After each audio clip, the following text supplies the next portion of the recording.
Hello students, welcome back to my channel. आज का हमारा टॉपिक है हाइपरमेट्रोपिया। हम रिफ्रैक्टिव एरर पढ़ रहे थे जिसमें हमने मायोपिया लास्ट लेक्चर में कंप्लीट कर लिया था। अब हम हाइपरमेट्रोपिया के बारे में पढ़ेंगे। बहुत ही इजी सा टॉपिक है। इस टॉपिक में कैसे हाइपरमेट्रोपिया प्रोड्यूस होता है और क्या क्या इसके रीज़न्स हो सकते हैं, वो सब हम पढ़ने वाले हैं। बने रहेंगे लास्ट तक। The term hypermetropia is derived from hyper meaning in excess, met meaning measure and opia meanings of the eyes। यानी कि जो हाइपरमेट्रोपिया जो वर्ड है उसमें हाइपर का मीनिंग क्या है, एक्सेस, और ओपिया मीन्स आइज, एंड इसको क्या है हाइपोपिया भी कहते हैं, लॉन्ग साइडनेस भी इसको बोला जाता है। डेफिनेशन क्या है, बेसिकली हाइपरमेट्रोपिया और long sightedness is the refractive state of the I wherein parallel rays of light coming from infinity are focused behind the retina with accommodation being at rest। जो light rays हैं वो behind the retina focus होंगी, जिससे जो patient है वो blurry vision उसको मिलेगा।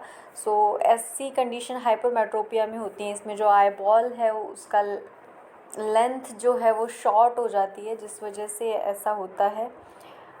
नॉर्मल आई में जो लाइट रेज फोकस हो रही हैं वो रेटिना पे हो रही हैं, लेकिन हाइपरमेट्रोपिया में जो पैरेलल रेज हैं वो बिहाइंड रेटिना फोकस होंगी, एंड मायोपिया में वो in front of retina focus होती हैं। और ऐसा तब होता है जब पेशेंट की जो अकोमोडेशन है वो रेस्ट पे है। ओके, नेक्स्ट चलते हैं ईटोलॉजी। ईटोलॉजी में क्या क्या मतलब ये कैसे प्रोड्यूस हो सकता है, बेसिकली ये देखते हैं। एक्सियल हाइपरमेट्रोपिया हो सकता है जिसमें आई का जो एक्सियल लेंथ है वो शॉर्ट हो जाती है। About 1 mm shortening of the anteroposterior diameter of the eye results in 3 diopter of the hypermetropia. अगर 1 mm की शॉर्टनिंग हुई है आई बॉल के लेंथ में, 3 डायप्टर का हाइपरमेट्रोपिया प्रोड्यूस करता है। कर्वेचरल हाइपरमेट्रोपिया हो सकता है अगर कर्वेचर कॉर्निया के या लेंस के कर्वेचर में चेंज हो जाए। That is curvatural hypermetropia. Index hypermetropia हो सकता है जिसमें रिफ्रैक्टिव इंडेक्स डिक्रीज़ हो जाए। पोजिशनल हाइपरमेट्रोपिया हो सकता है जो क्रिस्टलाइन लेंस है पोस्टीरियरली प्लेस जो है उसकी पोजीशन में चेंज आ जाए। Absence of natural crystalline lens either congenital or acquired leads aphakia, a condition of high hypermetropia। अगर नेचुरल क्रिस्टलाइन लेंस एब्सेंट है तो इस कंडीशन को अफेकिया बोलते हैं, और अफेकिया में भी पेशेंट हाईली हाइपरमेट्रोपिक हो जाता है। कंजेक्यूटिव हाइपरमेट्रोपिया में results due to over corrected myopia following refractive surgeries like LASIK या ICL, and second is under powered eye implantation during cataract surgery and refractive lens exchange। Okay, ये aetiological reasons हो सकते हैं। Next चलते हैं clinical types. Basically hypermetropia 3 तरीके का है: congenital hypermetropia, simple hypermetropia, functional hypermetropia. Congenital hypermetropia which is present since birth. Simple hypermetropia में देखेंगे कॉमनेस्ट फॉर्म होती है, एंड बायोलॉजिकल वेरिएशंस जो होते हैं आई की डेवलपमेंट में, जैसे डेवलपमेंटल एक्सियल हाइपरमेट्रोपिया हो जाए, डेवलपमेंटल कर्वेचरल हाइपरमेट्रोपिया हो जाए। That is simple hypermetropia. Next है functional hypermetropia, that is results from paralysis of accommodation as seen in patients with third nerve paralysis and internal ophthalmoplegia. Patients को अगर third nerve paralysis हो जाता है basically it cause functional hypermetropia। Components of hypermetropia depending upon the effect of accommodation। accommodation का बहुत important role रहता है hypermetropia में। Basically total hypermetropia is known as the amount of refractive error which is estimated after complete cycloplasia with atropine। It consists of latent and manifest hypermetropia। Total hypermetropia is equal to, we can say that, latent hypermetropia and manifest hypermetropia। So latent hypermetropia implies the amount of hypermetropia which is normally corrected by the inherent tone of ciliary muscles. The degree of hypermetropia is high in children and gradually decreases with age. The latent hypermetropia is disclosed when refraction is carried after abolishing the tone with atropine. So basically जो ciliary muscles कि जो inherent tone है उसकी वजह से जो hypermetropia produce हुआ है that is latent hypermetropia. Basically ये छुपा हुआ कह सकते हैं हम, जिसमें अगर हम पेशेंट्स को एट्रोपिन जो साइक्लोप्लेजिक ड्रग होती है वो डालते हैं, सो ये जो लेटेंट हाइपरमेट्रोपिया है वो ख़त्म हो जाता है. And the second one is manifest hypermetropia जो हमेशा प्रेजेंट रहता है. So definition है is the remaining portion of total hypermetropia which is not corrected by the ciliary tone. So ये ciliary tone से correct नहीं होता है. इसमें भी दो components होते हैं, facultative and absolute hypermetropia. Facultative hypermetropia is the part which can be corrected by the patient's accommodation efforts. It means अगर मैनिफेस्ट हाइपरमेट्रोपिया उसमें भी अगर पेशेंट अपने अकोमोडेशन एफर्ट से उसको क्लियर कर पा रहा है, so that is facultative.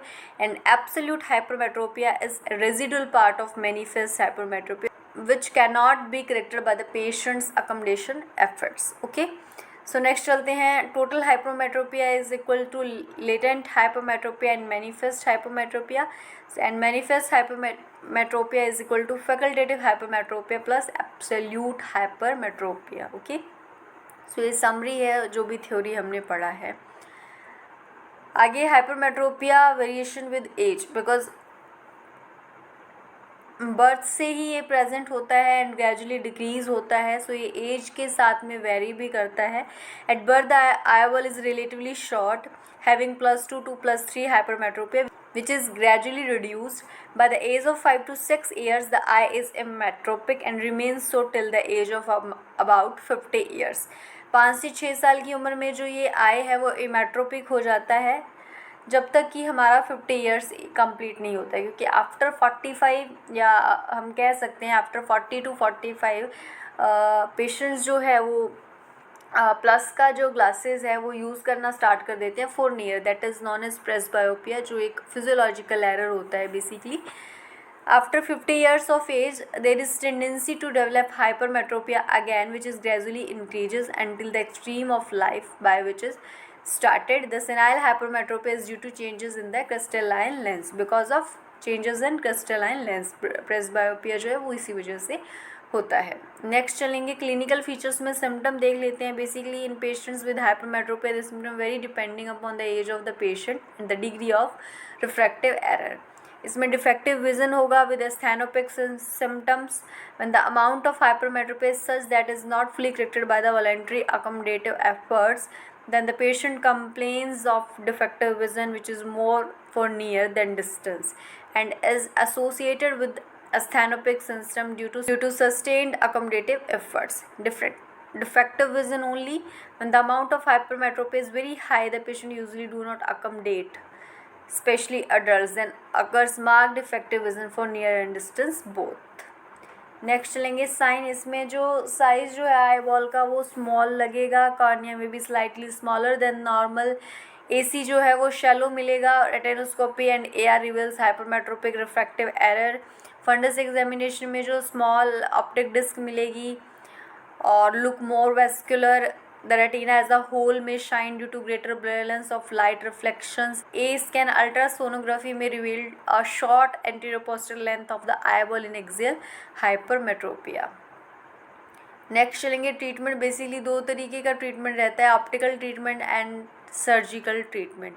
Optical treatment में कॉन्वेक्स लेंसेज जो प्लस के लेंसेज होते हैं वो प्रिस्क्राइब करे जाते हैं जिससे जो लाइट रेज हैं वो रेटिना पे फोकस हो जाएं. Total amount of hypermetropia should always be discovered by performing refraction under complete cycloplegia. Okay, जिससे अकोमोडेशन क्या है रेस्ट पर हो जाए, जिससे जो हम एक्चुअल में जो एरर है हाइपरमेट्रोपिया वो हम पता कर सकें. In the presence of accommodative convergent squint full cycloplegia correction should be given at the first sitting. अगर एम्ब्लायोपिया प्रेजेंट है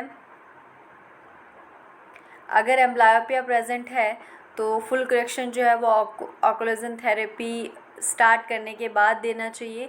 सर्जिकल ट्रीटमेंट में बेसिकली हाइप्रोपिक लेसिक होते हैं, इफेक्टिव इन करेक्टिंग +4 diopter तक। Hyperopic PRK using excimer laser has also been tried and phakic IOL like RLE and ICL can also be performed. Okay, so हम एक short summary ले लेते हैं। Basically हमने definition देखा जिसमें जो हमारा आईबॉल का लेंथ है वो शॉर्ट हो जाता है, जिस वजह से जो रेज हैं वो फोकस नहीं हो पाती हैं, बिहाइंड रेटिना फोकस होती हैं। फिर हमने इटोलॉजी देखा जिसमें एक्सेल हाइपरमेट्रोपिया हो सकता है, कर्वेचरल हो सकता है, पोजिशनल हो सकता है, इंडेक्स हो सकता है, अफेकिया हो सकता है एंड कंजक्यूटिव हाइपरमेट्रोपिया हो सकता है बेसिकली। उसके बाद में हमने ये देखा क्लिनिकल टाइप्स जिसमें कंजेनाइटल होता है, सिंपल होता है एंड फंक्शनल हाइपरमेट्रोपिया होता है। देन उसके बाद में हमने रीड करा कंपोनेंट्स जिसमें टोटल हाइपरमेट्रोपिया होता है जो बहुत इम्पॉर्टेंट है, जिसमें छुपा हुआ hypermetropia, latent hypermetropia plus manifest hypermetropia हमने रीड करा। उसके बाद में हमने clinical features like signs and symptoms read करे and then treatment. So basically hypermetropia ये छोटा सा टॉपिक है जो बहुत ही इंपॉर्टेंट रहता है, लाइक हम एग्ज़ाम्स जो दे रहे हैं। ओके, थैंक यू स्टूडेंट्स, मिलते हैं नेक्स्ट लेक्चर में।